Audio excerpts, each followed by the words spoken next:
כבוד נשיאת בית המשפט העליון, השופטת מרים נאור, הנשיאה בדימוס, השופטת דורית בניש, שופטי בית המשפט העליון בהווה ובעבר, שמכבדים אותנו כאן בנוכחותם, דוברים ודוברות יקרים שנענו לפנייה של פרופסור זמיר, של פרופסור גלנור ושלי, לבוא ולהשתתף בכנס, וכמובן קהל נכבד שבא לכאן. ערב טוב, אני מודה לכולכם מאוד.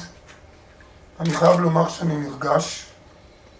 אני נרגש קודם כל מכך שברור לי שעם כל החשיבות של האתיקה של השופטים, ואנחנו עוד נראה בכנס הזה עד כמה היא חשובה, ואני גם אגיד על זה עוד מעט כמה מילים, עיקר המוטיבציה לבוא לפה היה לחלוק את הכבוד ליקירנו מישה חיישין. האתיקה האישית שלי מחייבת אותי לעשות גילוי נאות ולומר שאני בשום פנים ואופן לא מתיימר להיות אובייקטיבי לגבי מישה חיישין. היה לי הזכות הגדולה להיות מתמחה שלו כאשר הוא היה מנהל מחלקת הבג"צים והמשנה ליועצים המשפטיים שמגר ואחריו ברק לפני כמעט בדיוק 40 שנה. אבל גם לאחר אותם שנתיים, שאגב אני חייב עליהם תודה לא קטנה ושלא שכחתי אותה אף פעם ולא אשכח אותה, לכבוד הנשיאה נאור שקדמה לי בתפקיד הזה ואמרה מילה טובה כדי שאני אוכל להיכנס לנעלי הגדולות ולשמש מתמחהו של מישה חיישין. גם לאחר אותם שנתיים הקשר הנפשי העמוק עם מישה, הדאגה שלו, שאגב אני יודע שהיא לא רק הייתה אופיינית ליחסים שלי איתו אלא לרוב האנשים שעבדו איתו, לא משנה אם הם היו בחירי הממשל או המשפט או מתמחים טירוני משפט, פרחי משפט כמוני. הקשר הזה ליווה אותי כל חיי. אני יכול לומר שלצד אבי, השופט המנוח זאב נגבי, מישה חיישין היה המנטור המשפטי ולא רק המשפטי שלי, המצפן הערכי שלי. הוא לפעמים לא חסך ממני את שבט ביקורתו כמו שהוא ידע לא לחסוך, אבל תמיד הפקתי מהביקורת הזאת הרבה מאוד. החוב שלי אליו איננו נתון בכלל לעומדן או לשיעור. לכן אני בהחלט מרגיש סיפוק עצום שהתמזל מזלי להיות בין המארגנים של הכנס הזה ולראות כאן את הקהל הנכבד מאוד שבא ליטול בו חלק. כפי שכבר אמר דניאל מילו, לא במקרה בחרנו למקד את הכנס לכבודו של מישה חיישין בסוגיית האתיקה בכלל והאתיקה של השופטים בפרט. הזכרתי את תקופת עבודתי לצידו כנושא כליו אפשר לומר ונושא ספריו לבית המשפט לפני 40 שנה.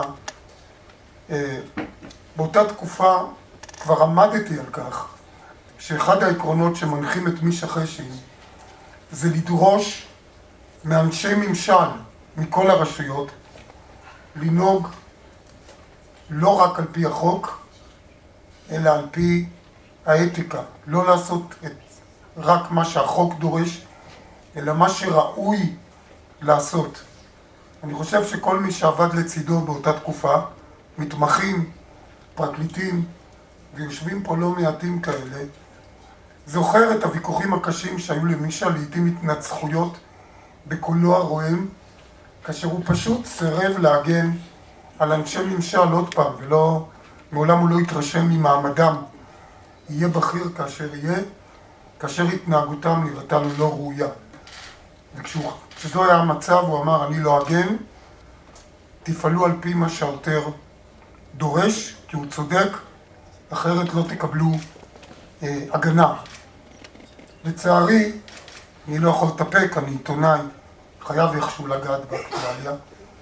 אני לא בטוח שזה מה שמנחה את הפרקליטות היום, את מחלקת הבג"צים היום, כשאני רואה כיצד הפרקליטות שוב ושוב, במשך שנים כבר, מסנגרת על אי קיום של פסקי דין של בית משפט עליון, על התמשכות של גזל, של קרקע פרטית, זה נראה לי רחוק שנות אור מהנורמות שמישה חינך אותי הקטון, אבל גם את כל פרקליטי מחלקת הבג"צים, שחלקם יושבים פה כמו שאמרתי והגיעו לפסגה הגבוהה ביותר של המשפט הישראלי.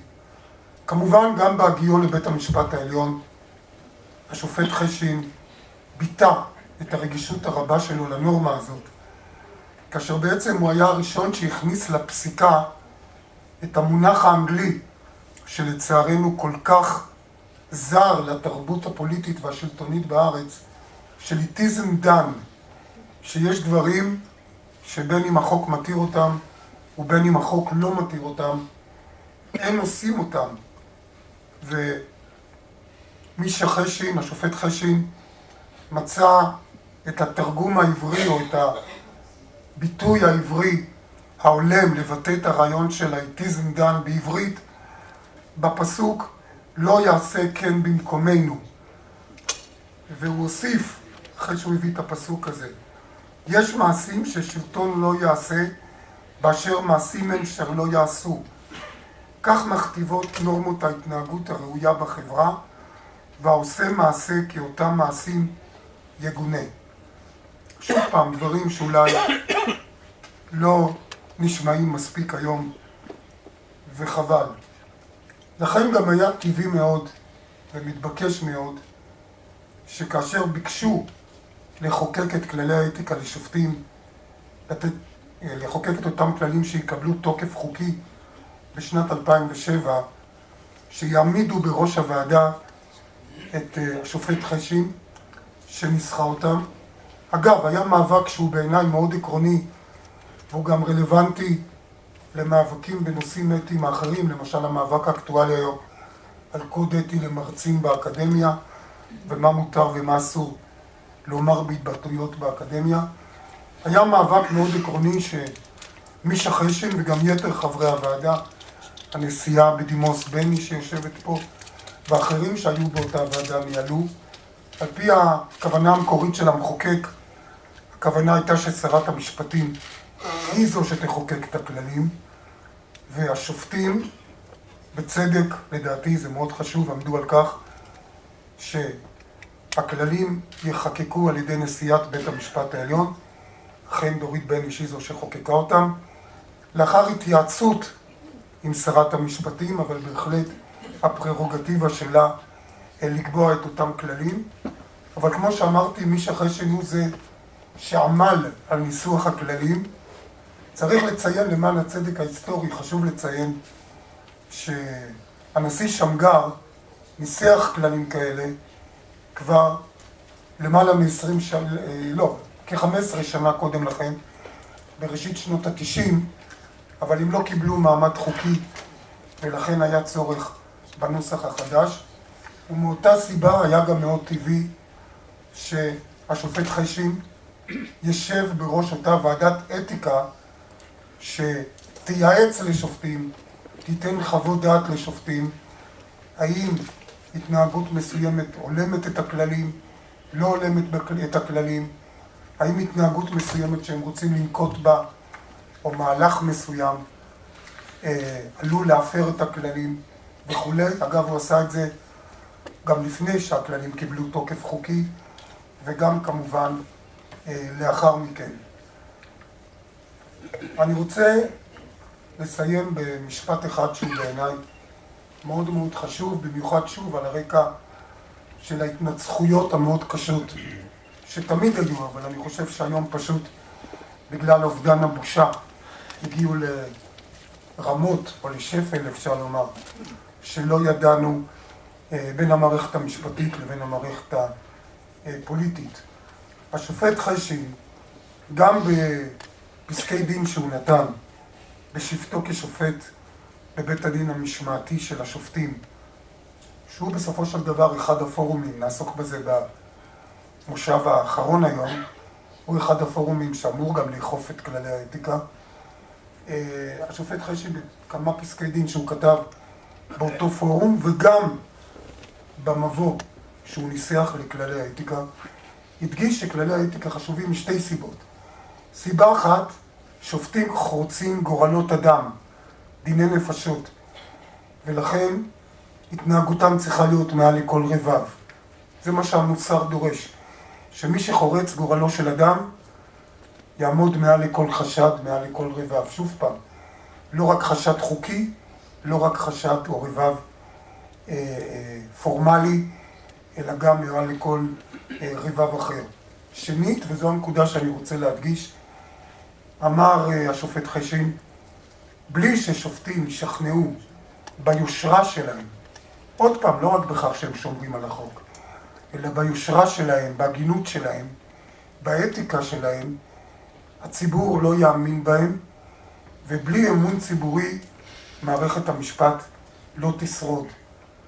ואני רוצה לומר שהשמירה על האתיקה של השופטים, ושכנוע הציבור שהאתיקה הזאת לא רק חקוקה עלי ספר, אלא נאכפת כהלכה, הלכה למעשה, זה הדרך הטובה ביותר לשמור על התמיכה הציבורית, שהיא הערובה היחידה שמערכת המשפט תוכל לעמוד מול אלה, איך אמר מישה חשין, מול אלה שמבקשים להרים עליה יד, באותו ציטוט שדניאל כבר הזכיר אותו פה.